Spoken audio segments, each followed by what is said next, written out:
Alors Karine Viard, Melville Poupeau, Bonjour. nous sommes là pour présenter Dans l'ombre à Sérimania, le festival de la série. Enfin, ça commence directement avec les résultats de la primaire au sein de notre parti. Et alors que j'étais outsider face au candidat Trémaux, Marie-France Trémaux, c'est moi qui remporte la primaire. Et à partir de là, toute la campagne se lance. Donc je suis Marie-France Trémaux, candidate malheureuse de cette primaire de droite.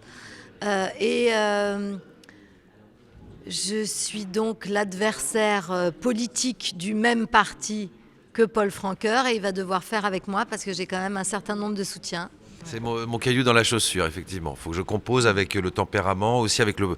Parce qu'elle a beaucoup de pouvoir dans la série, dans le sens où elle joue une carte que mon personnage refuse de jouer, plus populiste, plus dynamique, un peu plus agressive aussi. J'incarne la droite de la droite, assez radicale et voilà. Et mon et personnage, pour décomplexée. gagner, est obligé de faire appel au service de madame. Je veux qu'on parle de la seule chose qui compte vraiment. C'est-à-dire? Tu le sais très bien, les investitures C'est-à-dire? Tu le sais très bien, les investitures. pour les législatives. Oui, mais ça, c'est l'affaire de nos collaborateurs. Ça, c'est l'affaire de nos patrons. Ne te fous pas de ma gueule, s'il te plaît. Nous donnerons les investitures après la présidentielle. Et tu me diras quels sont les circos auxquels tu tiens, évidemment. Ah non. Non. Ça fait partie des choses qu'on doit régler maintenant. Et moi, je viens sans arrêt présenter une difficulté à son personnage qui est obligé de trouver un terrain d'entente, une forme de coalition avec l'ennemi que je représente. Donc moi, je croque un personnage plus haut en couleur, plus audacieux, plus décomplexé. C'est moins mon histoire en réalité, c'est vraiment l'histoire de cet homme politique. Elle a un côté super vilain, un peu comme dans les films de super-héros, où tout à coup, t'as très charismatique, dont on parle tout le temps, connu comme le loup blanc, qu'on redoute, et en même temps, avec qui il faut faire avec. Et la série raconte aussi mon dilemme à moi, et les concessions que mon personnage, qui est plutôt modéré, qui fait appel à la raison, qui prend les gens pas pour des cons, mais qui au contraire veut vraiment rester droit dans son programme, comment il va faire pour concilier ces deux tendances de son parti, quoi. Et je veux tout voir, hein. Pas seulement les miettes que tu vas me laisser. Marie-France, tu ne crois tout de même pas que je vais te laisser construire ma majorité à l'Assemblée? Nos électeurs ne veulent pas des centristes. Pas des centristes, ce sont des éponges molles. Oui. Tu ne m'auras pas là-dessus. Et en me choisissant, ils ont décidé qu'ils ne voulaient pas qu'on dévie vers les extrêmes. Oh non, s'il te plaît, arrête et ne recommence pas avec ça. Hein. Décaler les investitures. Tu réalises que c'est un casus belli, tu le sais très bien. Marie-France, je Quand ne tu vais fais pas ça, te laisser le c'est volant ça, et les c'est ça, clés du bien camion. sûr. Et tu le sais très bien. Tu fais une grossière erreur. Moi, je suis plutôt toujours intéressée par la politique et en même temps toujours extérieure. Et je trouve toujours incroyable qu'encore aujourd'hui, ce soit tellement du spectacle. C'est-à-dire que l'authenticité du discours s'efface devant la com, en fait. Et qu'aujourd'hui, tu es obligé d'être un bon communicant, tu es obligé d'être entouré de gens qui te permettent d'avoir quelques punchlines, tu es obligé de maîtriser les réseaux sociaux.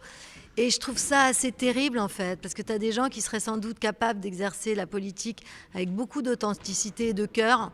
Et je ne suis pas sûre qu'aujourd'hui, dans notre société, ces hommes-là, s'ils ne sont pas doués en communication, ils soient capables de le faire. Et donc, je dirais qu'à tous les niveaux, cette façon de communiquer, le marketing a pénétré tous les strates de notre société jusqu'aux plus hautes sphères. Et c'est en partie ce que raconte la série, c'est-à-dire est-ce que cet homme politique un peu à l'ancienne qui mise pas sur la spontanéité et sur l'hystérie du moment va réussir à se faire élire et à être crédible dans le rôle de chef d'État alors qu'il est un peu en retrait quasiment, par opposition à Marie-France Trémaux qui elle est très réactive, très dynamique, très enthousiaste, qui sait manipuler les foules, qui manie la punchline. Et face aux autres candidats des autres partis, est-ce qu'un type comme moi peut gagner avec une équipe de communicants qui n'est pas la meilleure? Et en même temps, eux, ils se doutent aussi un petit peu de moi en se disant, mais est-ce qu'il vraiment il a les épaules? Déjà, j'ai un handicap, je suis pas, on a l'impression que je ne suis pas designé pour le job. Mais par contre, ce qu'on voit, c'est que je suis fidèle à mes convictions et que je suis un type finalement beaucoup plus solide que les autres qui sont comme des bouchons sur la mer, qui un coup vont à gauche, un coup vont à droite. Donc voilà, c'est vraiment les coulisses de ces dilemmes-là qu'on voit. Est-ce qu'il y a quelque chose qu'il faudrait que je sache? Qui pourrait sortir, qu'il faudrait expliquer? César, toi et moi, ça fait combien d'années qu'on travaille ensemble? 17 ans. Et 4 mois. En 17 ans, j'ai été mis à poil plusieurs fois.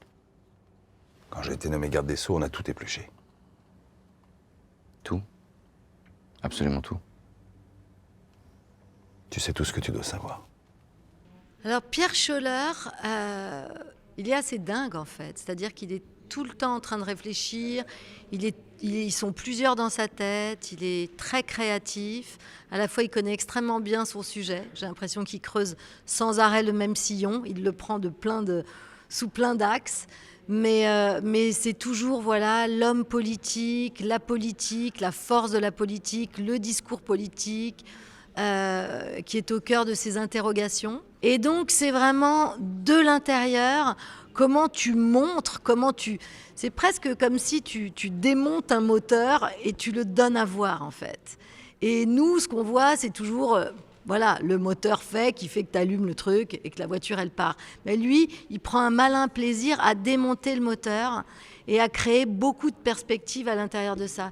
Ce qui lui permet d'exercer son intelligence, ses réflexions et voilà, de pas asséner de vérité en fait, juste de donner à voir les choses telles qu'elles sont. Depuis le début, on sentait qu'il voulait être loyal avec ce monde de la politique. Il voulait pas ni édulcorer, ni exagérer.